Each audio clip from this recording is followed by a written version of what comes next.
12. Siege. Ektal Destroyer was an old title. It had once been used to describe the paladins of the oldest scions of the royal house, protectors and enforcers, the gauntleted fist of the Tlatoani made manifest. Now they were reborn. In the dour shade of the canyon, the light of the rising sun only just beginning to creep down to their position above the valley, 1,000 of the finest Ektal legionnaires in Tepeklan, clad in destroyer plate, knelt to receive consecration. Like legends plucked from children's storybooks, they lived once more, a full Sholoshaishan cohort of knightly guardians to guide Ichtak VI into battle. Behind them, hushed by the gravity of the coming storm, thousands of Tepeklan, Ektal, and Kushkotlan army units choked the canyon, the mountaineer rangers among their ranks stalking the tightly packed lines, barking orders and making speeches. Ichtak lowered his head, allowing the hooded Akoat, now serving as one of the chaplains to the cohort, to draw the sign of the Triskelion upon his clean scalp in sacrificial blood drawn from the priest's own palm. What little stubble had crept back to hint at the tuft of hair that dwelt between Sholoshaishan ears since the Flower War had been shorn away in anticipation of the coming battle, as was tradition. All around them, similar scenes were mirrored with the other destroyers, chaplains murmuring mantras over their charges, invoking the eye of Harakwe over those who were to lead the charge. Before them, a garrisoned gate of concrete and reinforced steel towered, the bottomless ammunition stockpiles of its heavy machine gun emplacements, long ago having scattered any Ida intent on trying the confined pass. Parked in single file, sputtering smoke and rumbling like mighty monsters of living steel, their tracked transports awaited them in its shadow, ready to thrust down into the reptilian horde. Ichtak's eye bored through the barrier, imagining the slaughter that awaited him past those stalwart doors, breaking this stare only to give his priestly friend a nod of acknowledgement before he departed. Ektal couriers, the last before the assault, ran through the lines as the priests dispersed, delivering a last round of hurried missives and late letters from the capital. One, bearing a single slip of paper no larger than his hand, handed it off to the prince with a salute before heading on his way. He cracked it open, finding it unsigned but needing no elaboration save that of the flowing script of the little poem. Ichtak bundled the piece away with care, tucking it into the collar of his coif to rest against his neck before he slid the padded hood up over his skull, the helm soon to follow. To his left and right, hand-chosen comrades in the ranks did the same, Shoshot, Tishak, Pochtli, and Pokoat among them. Dulled photographs and crumpled papers found hideaways as helms fell to obscure their faces, with chemical filter and steel hiding any empathy to be found there. "You are the moonrise in answer to my sunsets," he quoted in silence to himself. He liked that.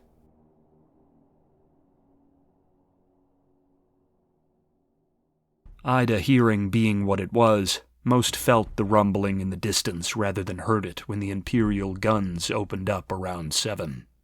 They were just beginning to feel the heat of the day, their scrap-cobbled Jezzails or muskets coming up to loose blind shots at the distant battlements of Kushkotlan above, and the sparks of whetstones upon gigantic blades growling their way up to the perked ears of the defenders. Scaled warriors began mighty and treacherous climbs up rock faces and ancient walls to assail their Sholoshaishan foemen. Then, all sunk into a haze, the whole of the Valley of the Valorous from east to west being rocked by shells aimed with frightening precision from miles south of the Northgard Range. The southern faces of the mountains constituting Ishtli's redoubt, the ridge marking the northern side of the valley, were so sundered by this bombardment that apocalyptic rockslides were let loose to worsen the smoke and confusion. Hundreds of Ida invaders encamped upon the slopes or making their way along winding trails and switchback roads were swept away down to their deaths in the river basin far below. Those whose tenacious physiology allowed their survival of the tumbling descent found the lowest spans of the riverbed haunted by a milky yellow poison, the vapor burning their eyes and setting them to roaring as they coughed up the interior of their lungs. Not much could be deployed, for the artillery officers wished to ensure the ruined towns farther up the slopes, where Sholosha'ishan survivors might lurk in cellars, remained largely free of the vapor. But what they did send down was more than enough to wreak a terrible toll. Above, near the ragged Kushkotlan walls or upon the Ida-occupied northern faces of the Northgard, the taste of the fearful pheromones the dying reptiles released reached the maws of their crocodilian kin. Confusion multiplied as more shells rained shrapnel and gas into the valley, no quarter going unscathed save those closest to the walls. Even here, mortars and siege guns within the city felt more at ease risking the short range, and the assailants were driven to the stone in huddling masses to pray for the intervention of their winged god. The thunder cracked over the valley for over an hour, the guns never granting a reprieve. Coordinated rotation of artillery south of the mountains that would make the old general himself think twice ensured that every malfunction or staggered reloading was answered by 10 more eager to bark leaden death at the foe. This was the testimony Sholosha'ishan pride demanded, a reminder to the great enemy of what modern war looked like in the hands of the most disciplined military on the face of Haraklan. This was no age limited by hammer and sword, by muscle and sinew alone. This was an age of iron and powder, of oil and steel. The very skies above spoke the language of Harakwe, and the sons of Kramak were damned to feel the bite of every furious syllable. When at last the din of bombardment fell away, the whistling death knells of keening Sholosha'ishan whistles sounded, and from the eastern end of the valley, the gates of several mountain holdfasts were thrown wide. Through each trundled leviathans whose steel bulks made them seem destined for the ocean. Crude blocks upon treads which roared under the effort of even mild locomotion. In their wake, ordered columns of Sholosha'ishans advanced, Kushkotlan rangers guiding each step as their swift marches kept pace with the pondering armored vehicles. They moved using the machines as cover, the Jezzail fire of crude Ida weapons clattering off their surfaces all the while. Belching smoke under the strain of their progress, they moved along steep roads downward into the valley until the battered ground began to level out, not once firing upon the regrouping reptilian foe as they drew ever closer. After reaching more even ground, the tanks began to fan out, forming a makeshift barricade to guard the infantry advancing upon the northern end of the valley, their goal becoming clear to the observing Ida. The reptiles, already regrouping into rough-hewn mobs south and north of the river basin, moved desperately to intercept them, their otherworldly, almost earthen voices rumbling for miles across the mountain heights as they sang their songs of war in their alien tongue. The lands north of the river had been so badly chewed by artillery fire that less than 5,000 remained on that side of the valley, with reinforcements from over the northern ridge trickling down now and again as some belayed clan of the reptiles surged into the newly torn landscape to join the assault on the city across the way. As such, the tanks focused upon the southern horde, many thousands stronger, as it withdrew from the foot of the city walls to crush the dispersed Sholosha'ishans marching down the slopes into view. Many cohorts of the Ektal broke off to join them, forming deep ranks behind the metal monstrosities, their soft, black and gold uniformed lines offering tempting targets to the baying Ida warriors, who sought them as meat to be savored. The remainder of the Sholosha'ishans marched onward along the upward paths towards the far side of the valley, mountaineers at the head, the flow of men from the newly opened gate in the eastern Northgard heights never slowing. Only when the Ida south of the Kushkot River drew in close, scrabbling and screeching upon the final shell-blasted hill towards their prey, did the tanks finally let loose. Carefully ranging the enemy, They released great plumes of fire from the crude hexagonal turrets set into their sides, dousing the closing crocodilians in a thick oil that clung to the scales of their skin, the animal hides of their clothing, and even the dry soil beneath their feet. There was keening and screeching the likes of which living Sholoshaitians had only read about, and the stink of agony rose up from the ranks of the Ida, as those fortunate enough to have been to the rear of the disordered ranks felt the heat of the blaze, and scrambled backwards against the press of the crowd. Fortunately for them, the mighty uproar of flaming death was short-lived. The inefficiency of the new and terrible weaponry on Sholoshaiti's tanks meant the flaming turrets spent their payload in less than a minute's sustained firing. Rapidly, the clinging oil burned itself out in the dirt and flesh, leaving the whole of the slope a tar-blackened, ashen waste choked by the smoke of spent fires and the charred meat of the dying. Brave as any of their kindred, the Ida were not deterred.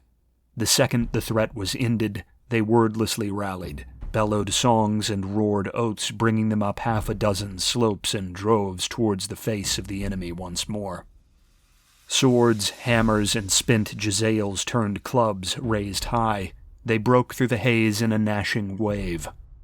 From the 20 tanks standing between the reptiles and their primary target, the clatter of joints in motion sounded as their armored faces fell away, unleashing the answer to the Ida's ground-shaking advance.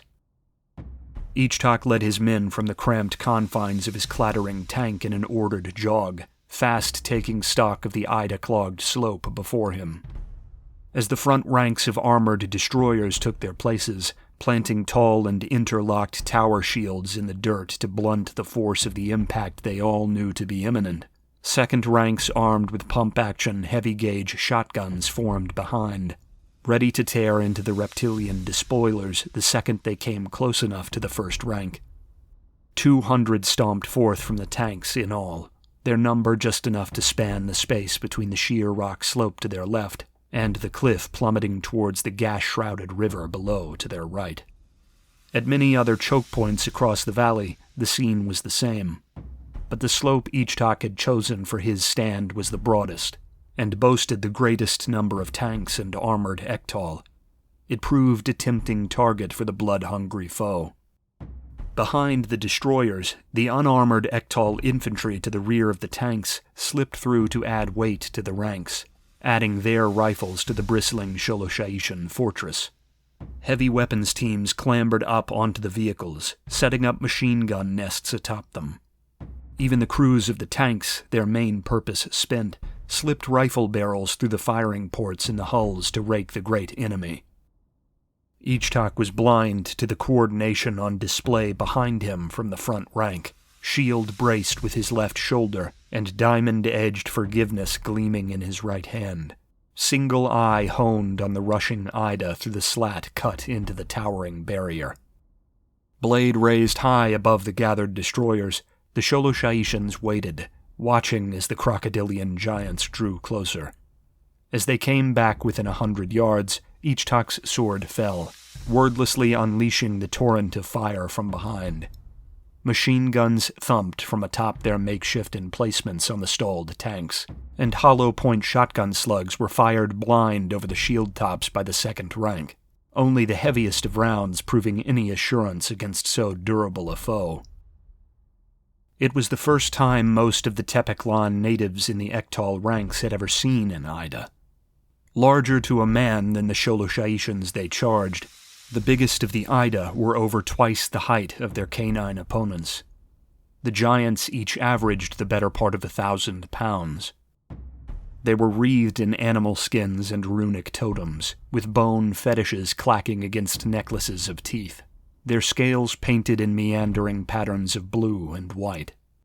The Ida language, if it could be termed such, was formed with lipless mouths, seeming shapeless hisses and guttural grunts to their rival kindred. Their war chants seemed the prelude to some wild animal's slaughter. Testifying to the courage and hardiness instilled in young Sholoshaitians by their brutal martial upbringings, not one faltered in the forward line, teeth bared beneath stone-faced helms for the bloodbath to come. What was to follow was ancient. The armaments of the Sholoshaians might have been new, but their actions dated all the way back to those employed by Ichtak I during his liberation of Tepeklan. The ways of war amongst the settled peoples had dictated their abandonment long ago, but here, where the foe absorbed all but the most fortunate punishment from rifles or small arms without a second thought, the crush of the melee was not a transient, occasional thing. It was an inevitability, the hunger of the foe for close combat ensuring it would be found. When it was, the Sholoshaians were ready. Thundering over their dead comrades with more falling each moment under the hail of machine gun and shotgun fire, the Ida rocked the line, the force of their impact buckling some of the tower shields and driving all of the forward rank onto the back foot. The armored second rank caught them, placing their shoulders into their comrades and pressing back, the 1,000 and more unarmored Ektal behind them doing the same. The combined strength of the makeshift phalanx tossed back the loosely packed Ida rabble, knocking many onto their backs and sending those behind them stumbling away to catch their balance and regroup. Shotguns in the second rank roared once more, coming back up to harry the foe from slats in the shield wall, leaving yet more of the scaled raiders broken on the rocky ground. "Brace!" Ichtak shouted, the bellow likely lost on most under the shattering clamor of the battle. Those that didn't hear fell into order after seeing the Ida on the approach once more, the shotgunners drawing back in preparation to shore up the forward line. Again the reptiles were hurled back, testing the strength of Sholoshaiidi, and again the shotguns raked their ranks. Shields buckled, and Sholoshaian arms broke under the strain. "Harakwe below," Shoshot grunted to Ichtak's side. "The shields won't take much more punishment." Crashing home a third time, the Ida had grown furious, their towering frames sending clawed arms clutching rabid over the shield wall, some tossing heavy stones or spent jezzails as projectiles into the unarmored Sholoshaian ranks at the rear. One fell claw plucked Ichtak's old comrade Pochtli from the forward line as its owner was repulsed, sending the warrior up over the shields to tumble after the gnashing foe, one of many who suffered such a fate. Their screams as the reptiles fell upon them were washed with the never-ending thrum of machine guns to the rear. Pokoat, to his credit, did not break ranks to follow in the vain hope of saving his twin, holding firm both their shields until a shotgunner could hand off his weapon to the men behind and rush forward to brace the vacant position. Ichtak grit his teeth in anticipation, knowing the battered line did not have many repulses left in it. The madness of interwoven, confused melee was soon to follow. Then, above the din of scream and shot, the shrill shriek of Sholoshaian whistles echoed across the valley to his covered ears, and he allowed himself a grin.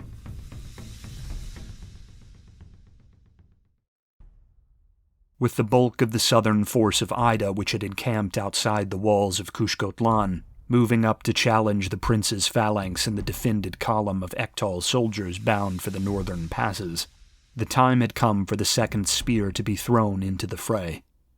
In answer to the eastern offensive, the western passes through the Northgard range were thrown wide in kind, and through them, thousands more Sholoshaians poured into the valley. Mimicking the path of the prior units in the east, they hugged the western ring of the valley and pressed forth to threaten the Ida's only points of exit, along the northern wall.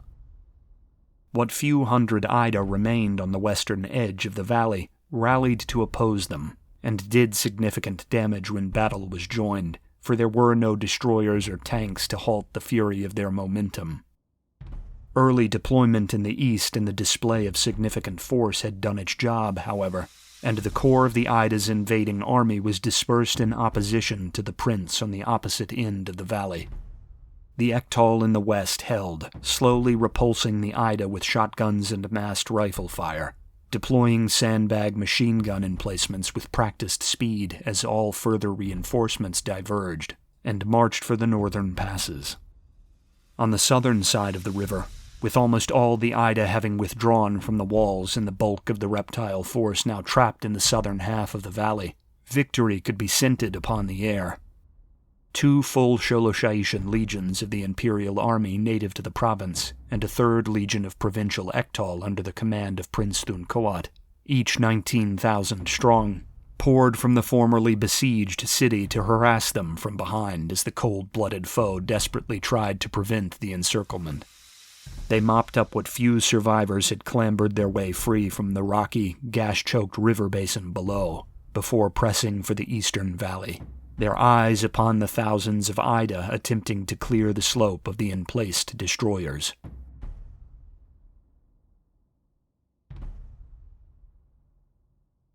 One last time. Ichtak bellowed the words just as the Ida began to surge forward, the call summoning up what strength remained in the phalanx, with all eyes in the ranks locked upon the mile-distant army issuing from the fields before Kushkotlan. Every minute they could gnaw at the enraged Ida on the slope was another closer to victory as the noose closed tighter around the foe. Another crashing of the scaled wave upon the steel-clad shore sounded, the defenders battered and exhausted, but the line held. The thrust of massed Sholoshaishan bodies against shields pushed the equally exhausted Ida back on their heels one final time. Their hulking crocodilian forms slumped and jittery with the day's exertion.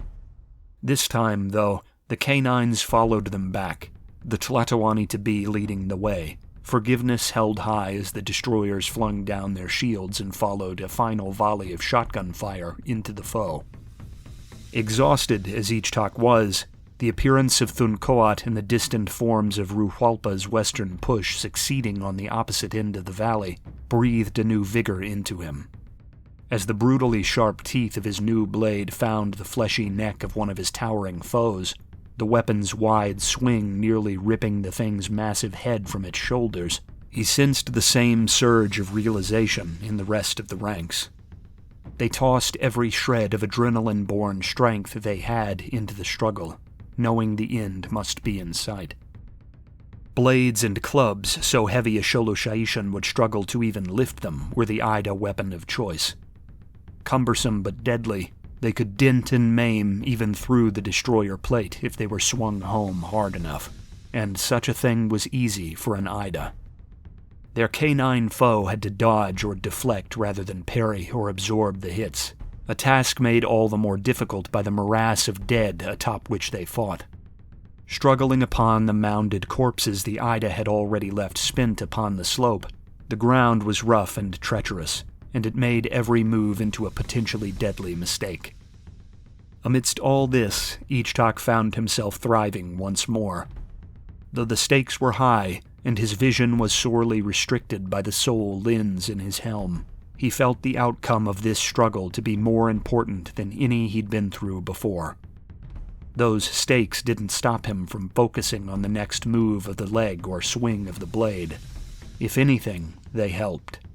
All that existed was his limited field of vision through that helm, the whistling doom of weapons through the smoky air, and the sputtering voices of the dying. The prince cut through another Ida's stomach after it overinvested, throwing a powerful jab using its Giselle fixed with a massive bayonet which missed the mark. Dark innards spilling loose through scales now painted black with sheeting blood, it fell face first into the gore and dirt to clutch at its spilled viscera. Ichtak ended it with a hard overhand blow before pushing deeper into the fray, his companions at his side. Shoshot was large, especially within his destroyer plate, and Tishak was nimble and dangerous despite the added weight. Pokoat, playing out his rage at the loss of the twin whose body lay mauled somewhere in the mire beneath them, screamed and slaughtered with a wild animal's ferocity. Their wild Ida foes, only just recovering from the surprise of the sudden counteroffensive, bit and clawed as often as they struck with weapons, and the close choke of the combat was filled with the thump of severed limbs and tails. It was Ichtak, though, imposing beyond measure in the crest of gold and black feathers that marked his command, that drew the most grueling challengers. The Ida were as martial of mind as their warm-blooded counterparts, even if theirs was a culture of raw aggression rather than discipline. The sight of an enemy leader in the field was one which drew many reptilian eyes, all seeing the improvement of their own status as warriors through the slaying of a ranked foe. Individuals would push forward through the makeshift ranks, jabbering in their reptilian tongues to the lesser warriors around them, and burst into the prince's field of view, ready to try their strength. One such brute, the largest Ida the gathered Sholoshaitians had ever seen, roared its way into view, seeming to slow the entire battle about it with menace alone. Scaled with a strangely dark hide which bordered on black and studying the field through glinting red eyes, its torso was stripped naked above a kilt of hide and mounded furs. All across its hulking chest and stomach, wicked scar tissue marred the ebon scales stretched taut over its corded muscle, telling wordless tales of a lifetime's struggle in a land void of luxury. For a people as potentially long-lived as the sometimes centuries-old Ida, longevity was rare, for brutality often curbed such venerable figures. This beast was an exception to that rule, an ancient eater of foes, its harsh runed sword of aged steel held aloft as it homed in on the latest in a long line of storied prey. The first to feel the wrath of the black basilisk was Shoshot, fresh from killing a wounded foe during its crawl for safety, who strode forward to meet the thing as it emerged from the ranks, fearless as he'd ever been. Jagged steel war club thundered into rocky scales as the Sholoshaitian ducked a high swing and made to shatter the thing's ribs. Though the bone-breaking force of the strike was such that even a resilient Ida might recoil in agony, the dark Ida did not. Its free hand snatched the war club between vice-like clawed fingers with a terrible speed, drawing Shoshot into a tug over the weapon and dragging him easily off balance, before it brought the sword down upon him and caved in his helm with the brute force of the strike. Shoshot fell limp, blood creeping from the crumpled helm, and the ringing combat seemed to clear away from the ebon Goliath. Ichtak, having taken the leg out from under his current foe, eliminated his struggling opponent with several overhand strikes into its vulnerable neck where it writhed before turning his full attention to the newcomer. He lifted forgiveness and caught his breath, sizing up the mountainous task before him, closer to death in that frosty second spent staring down the demoniac eyes of the gnarled Ida Ancient than he had ever been before. Silently, he asked Harakwe for his favor. He would need every ounce of strength to squirm through alive. Then the Ida charged, and Ichtak leapt into motion. Colossal momentum let the crocodilian strike first, with Ichtak sliding from the path of a bone-crushing sidelong swipe by pushing past his charging opponent, gashing the side of the giant as he went. Blackish blood staining its rugged hide with the shine of fluids, it wheeled with grace that contradicted its bulk, roaring and bringing the colossal blade it carried around in another strike.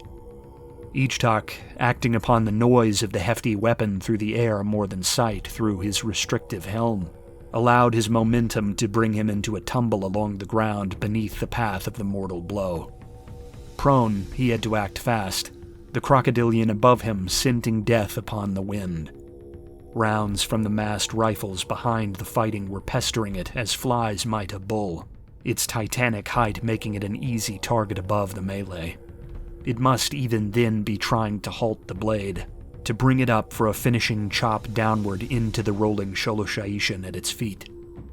Instead, its flesh caught the canine's sword a second time, reeling as Ichtak came seamlessly up into a crouch just to the beast's side, and planted forgiveness in its ankle, using his full weight to rip the teeth of the black blade through the hardy flesh and sinew as he lunged from the Ida's view.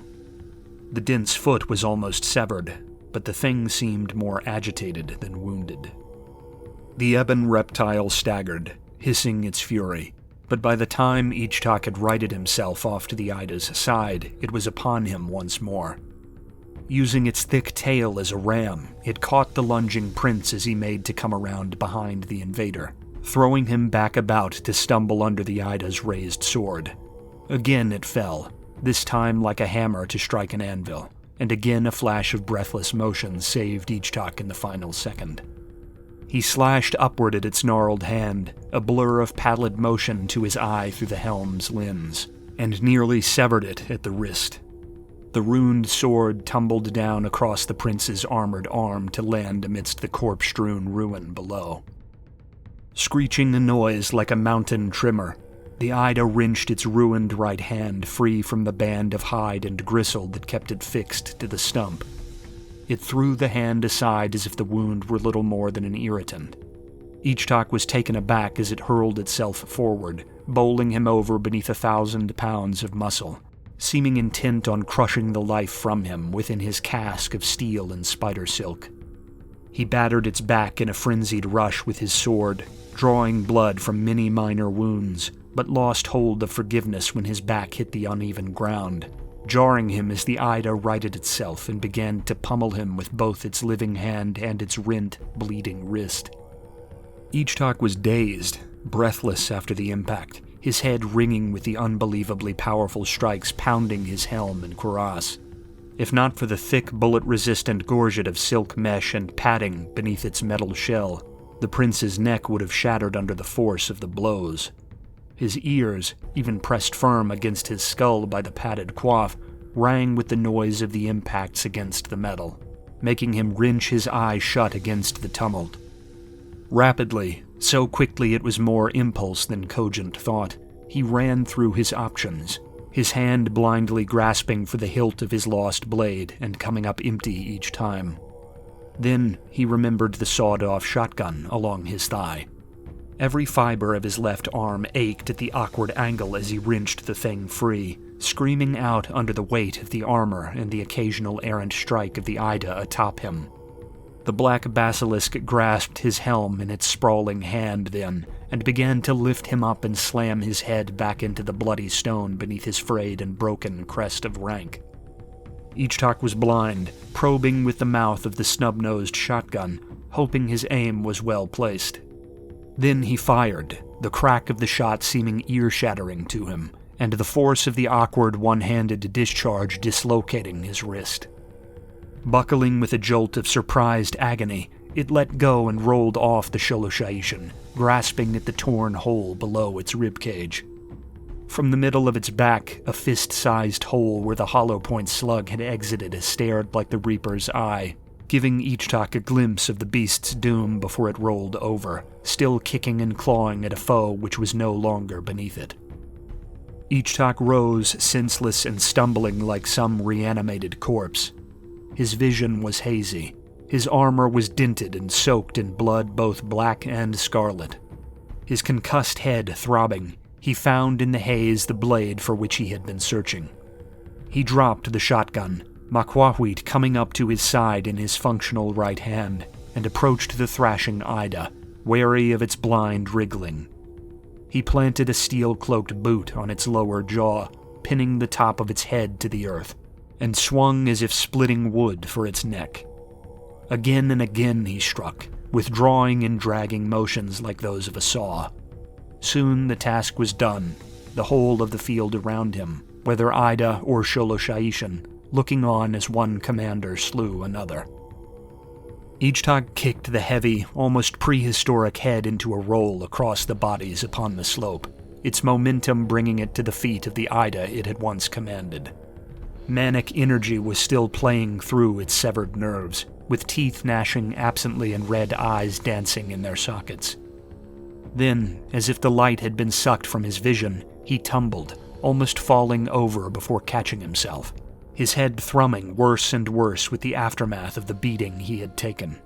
Only now, his rage spent, did he truly feel it, and he worried he might not be able to stand under the weight of his own armor. He didn't need to. The destroyers rallied around him in his moment of weakness, Tishak and Pokoat foremost among them, yelling as battle was joined once again. Ichtak was shuffled with care through the lines to the relative safety of the tanks, where he was dropped against their metal hulls, drifting in and out of awareness. The prince saw none of the spectacle as the 1,000 and more surviving Ida caught between his Ektal and the advancing host of Kushkotlan below, were torn to pieces. As the Ektal milling around him called for medical aid, he would ask for Ruhualpa's condition, telling the worried soldiers leaning over him to look for the valley's western edge and tell him what they saw. Finally, he fell unconscious, nodding off almost peacefully, as if drifting into sleep.